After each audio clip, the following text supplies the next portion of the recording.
విజయవాడలో జనసేన పార్టీ అభిమాని యువకుడు గాదె సాయికృష్ణ. అతని ఆచూకీ లేదు, అదృశ్యం, ఎక్కడ ఉన్నాడో తెలియదు. ఆలోపే లాకప్ డెత్ ఆరోపణలు కూడా రాష్ట్ర వ్యాప్తంగా తీవ్ర సంచలనం కూడా మారిపోయింది. ఎక్కడ చూసినా దీని గురించి పెద్ద టాపిక్ అయిపోయింది. కొత్త కొత్త ఆరోపణలు కూడా వీళ్ళలోకి వస్తున్నాయి.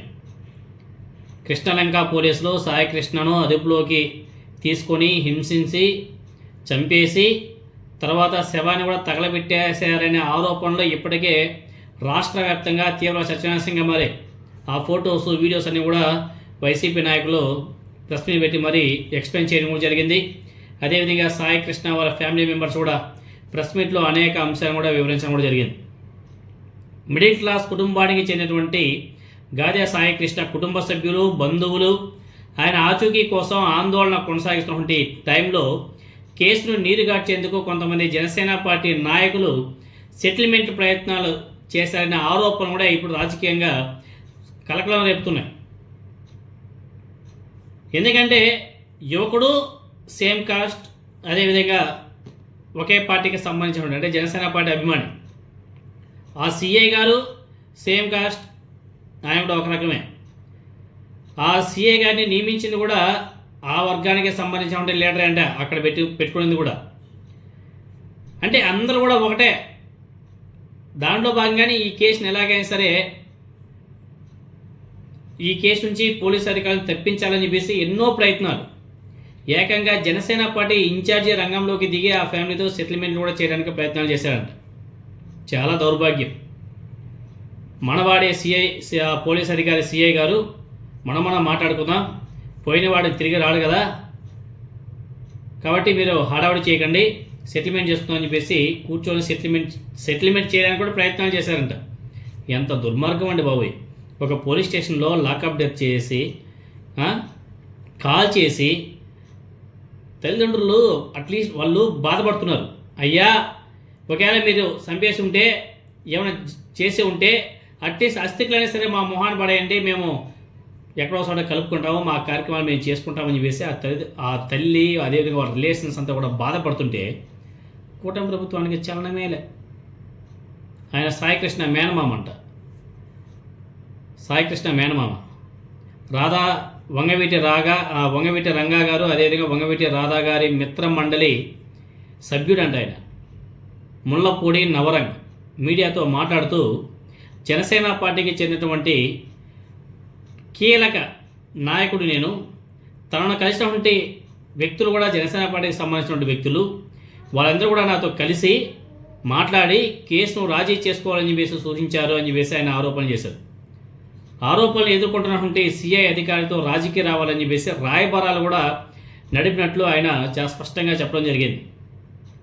అంటే ఆయన వాళ్ళ మేనమామ సాయికృష్ణ మేనమామ నవరంగి చెప్పినటువంటి వివరాల ప్రకారం జనసేన రాష్ట్ర కార్యదర్శి అమ్మిశెట్టి వాసు తన ఇంటికి వచ్చి ఏదో జరిగిపోయింది, సిఐ మన కులానికి చెందినటువంటి వ్యక్తి, ఆయన మనకి ఎన్నో పనులు కూడా చేస్తున్నాడు, చేసి పెట్టాడు, చేస్తున్నాడు కూడా, ఫ్యూచర్లో మనకి చాలా హెల్ప్ఫుల్గా ఉంటాడు, కాంప్రమైజ్ అవుదాం, ఆయన్ని కాపాడుకుందాం, మనవాడే అని చెప్పేసి మాట్లాడాడంట.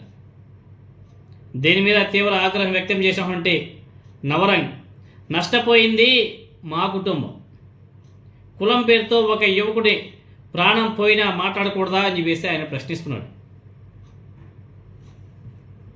అంతేకాదు ఈ ఆరోపణలు బయటకు రావడంతో కేసు నుంచి ఎలాగైనా సరే ఆ సీఏ గారిని తప్పించాలని చెప్పేసి ఎన్నో ప్రయత్నాలు చేశారంట.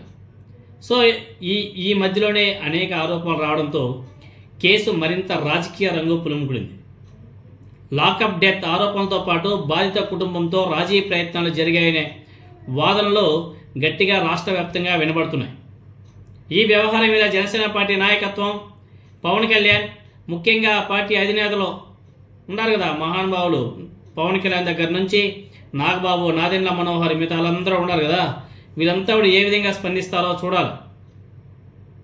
జనసేన పార్టీ అభిమాని అందరూ ఒకే సామాజిక వర్గానికి చెందినటువంటి వ్యక్తులు అందరూ కూడా అంతా దొందే అయిపోయింది, మనం కలిసిపోదామని చెప్పేసి మాట్లాడుకున్నాడు.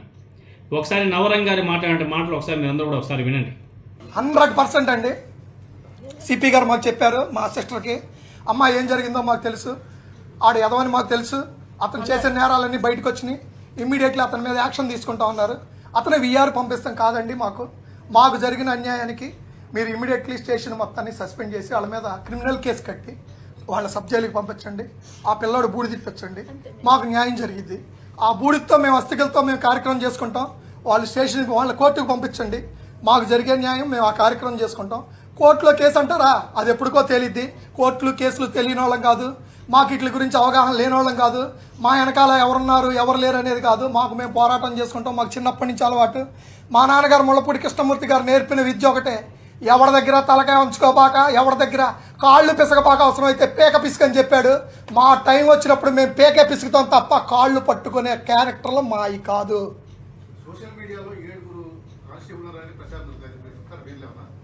బాబురావు ఉన్నాడండి, అందులో అశోక్ ఉన్నాడండి, డ్రైవర్ సుబ్రహ్మణ్యం ఉన్నాడండి, మురళీకృష్ణ ఉన్నాడండి, ఇంకా మరియు 8 మంది దాకా ఉన్నారండి.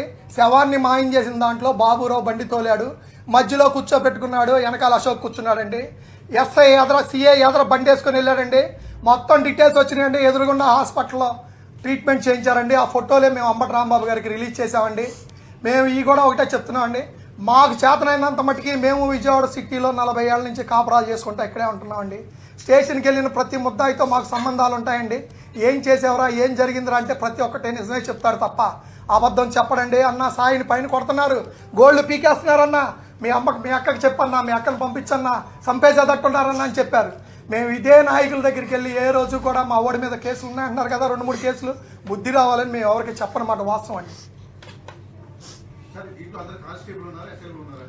కానిస్టేబుల్లే కాదండి, ఆ స్టేషన్ మొత్తం ఉందండి. ఆ రోజు డ్యూటీలో ఉన్నవాళ్ళు ప్రతి ఒక్కళ్ళు ఉన్నారండి, ప్రతి ఒక్కళ్ళు ఉన్నారు. వాళ్ళందరూ కూడా దీనికి సమాధానం చెప్పాలి, తగిన మూల్యం చెల్లించుకోవాలి. ప్రభుత్వం తరపున కూడా వాళ్ళందరికీ క్రిమినల్ కేసు పెట్టి ప్రభుత్వమే దీన్ని తన కేసుగా సుమోటోగా స్వీకరించి వాళ్ళందరి మీద యాక్షన్ తీసుకోవాలి. పోరాటం చేయగలిగిన దమ్ము ధైర్యం మాకున్నా కానీ మా తరపున ప్రభుత్వం నిలబడి నిందితులకి కఠిన శిక్షలు పడేదాకా ప్రభుత్వం సహాయం మేము తప్పకుండా కోరుకుంటామండి. మాకు పవన్ కళ్యాణ్ గారు లాంటి మంచి వ్యక్తి అండగా ఉంటాడని కోరుకుంటున్నామండి. మీకు ఇంకేమైనా సమాధానాలు కావాలంటే